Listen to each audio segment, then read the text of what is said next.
Let's DIY a sign for winter using one of these little wood signs from the Dollar Tree. This was from the Dollar Tree Plus. It is a white palette sign.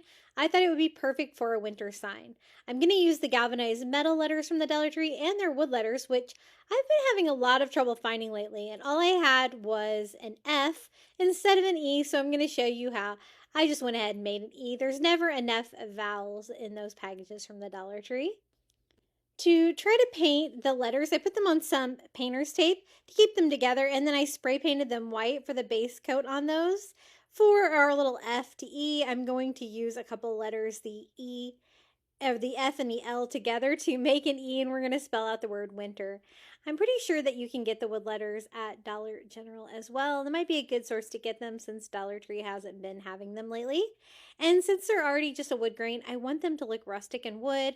I just dry brushed them with a little bit of Antique Wax by Waverly to give that wood look to go on the white sign. The sign is already white painted that way, so I don't have to do anything to that to prepare that.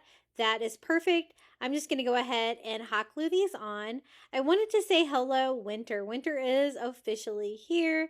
And so I wanted to make a fun sign for this, and this was really easy to do. Now, the galvanized metal letters from Dollar Tree are something that they have clearanced off, and so I have really stocked up on those. They're great for crafting. A little bit tricky to paint, so that is why I tried the spray paint on this one first.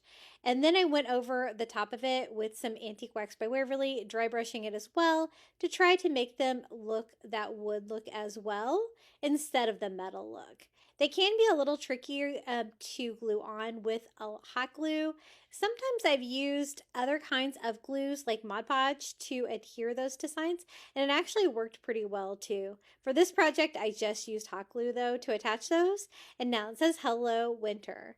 Now to decorate it, I want to add some snowflakes. These are the little wooden snowflakes from Dollar Tree. I thought it would be cute to do some of these on here. I think I can do like 4 on this bottom part of the palette sign. And if you can't find this palette board sign from the Dollar Tree, I think it'd be pretty cute to do just on a rectangular sign or maybe even a thrifted sign. I just went ahead and painted all of my snowflakes white with some acrylic paint, and I want them to kind of glitter like snow, right? So I went over them with some acrylic glitter that I picked up at Dollar General to make them sparkle a little bit like a snowflake, and painted that on as well. You could also use some glitter on there. That would be really cute.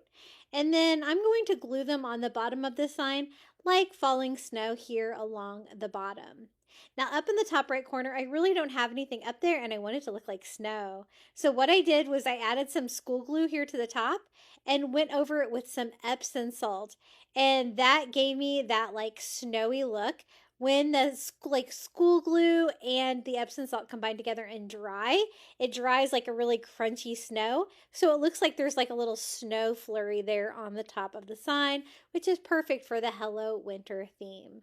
This is how it turned out, my little Hello Winter Dollar Tree sign DIY. Really fun, and you can follow me for more DIYs.